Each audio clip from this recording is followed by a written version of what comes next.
بسم اللہ الرحمن الرحیم۔ آج کی اس ویڈیو میں ہم حضرت حنظلہ کا واقعہ بیان کریں گے اور یہ واقعات بالکل تحقیق شدہ ہیں۔ اس طرح کی مزید اسلامک ویڈیوز دیکھنے کے لیے ہمارا چینل سبسکرائب کر لیں اور بیل آئیکن کے بٹن کو لازم پریس کر دیں تاکہ مزید اسلامک ویڈیوز آپ تک پہنچتی رہے۔ جزاک اللہ۔ حضرت حنظلہ ایک نوجوان صحابی تھے، فولادی عزم کے ساتھ، جس نے اپنی دلہن کو شہادت کی گود میں بدل دیا۔ ان کا شمار مدینہ منورہ کے مددگار انصاروں میں ہوتا ہے، حالانکہ ان کے والد ابو عامر اسلام کے سخت ترین دشمنوں میں سے تھے اور اپنی زندگی کے آخر تک کافر رہے۔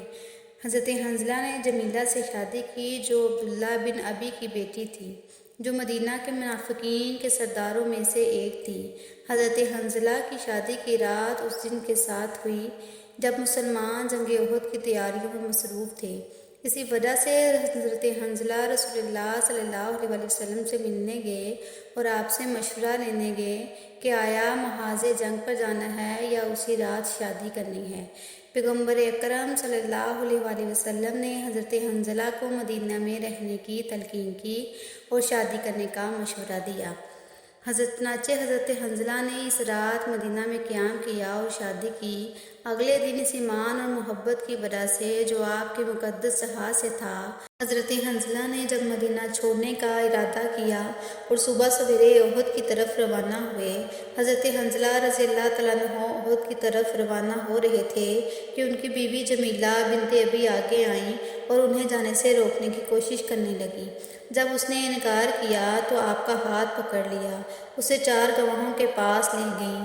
حضرت حنظلہ رضی اللہ تعالیٰ عنہ سے کہا کہ ان لوگوں کے سامنے گواہی دو کہ تم نے کل رات مجھ سے شادی کی ہے۔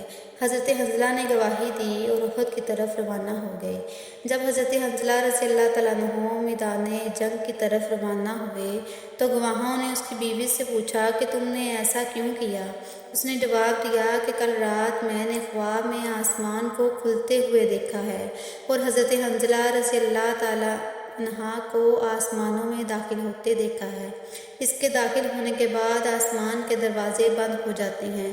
میں نے اس خواب سے سمجھا اور اندازہ لگایا کہ حضرت حنظلہ احد میں شہید ہونے والے ہیں، اس لیے میں چاہتی تھی کہ تم اس بات کے گواہ بنو کہ اس نے کل رات مجھ سے شادی کی ہے، تاکہ میں تہمت کا نشانہ نہ بنوں یا جھوٹے الزام کا نشانہ نہ بنوں۔ جب حضرت حنظلہ میدان جنگ کی طرف روانہ ہوئے تو وہ اس فکر میں تھے کہ وضو کرنے کے لیے پانی کیسے اور کہاں سے تلاش کیا جائے۔ حضرت حنظلہ اپنے والد کی وجہ سے بھی غمگین تھے، جو اسلام کے سخت ترین دشمنوں میں سے ایک تھے اور رسول اللہ صلی اللہ علیہ وسلم کے دشمنوں میں سے تھا۔ حضرت حنظلہ نے میدان جنگ میں بہت بہادری کا مظاہرہ کیا اور دشمن کے میدان میں گہرائی تک چلے گئے اور ابو سفیان کو ڈھونڈنے میں کامیاب ہو گئے۔ اس نے ابو سفیان کے گھوڑے کا تعاقب کیا اور اس کا پیچھا کیا۔ حضرت حنظلہ بن عامر اسے قتل کرنے کے بالکل قریب تھے جب ابو سفیان نے مشرکین کو پکارا اور اس کی مدد کے لیے آئے اور اسے ہلاکت سے بچائیں۔ مشرکین نے اس کی پکار پر لبیک کہا اور اپنے آقا کو بچانے کے لیے دوڑ پڑے۔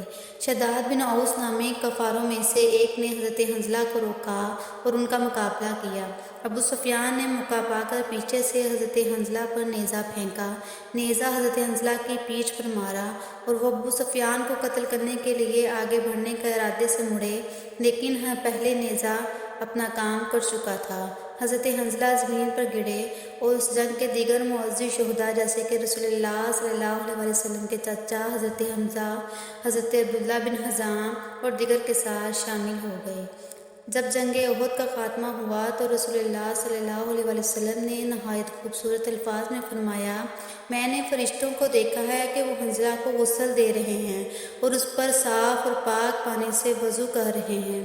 اس بیان کے بعد اسلام کے نامور نوجوانوں حضرت حنظلہ کو غسیل الملائکہ یعنی فرشتوں نے غسل دیا کا خطاب دیا۔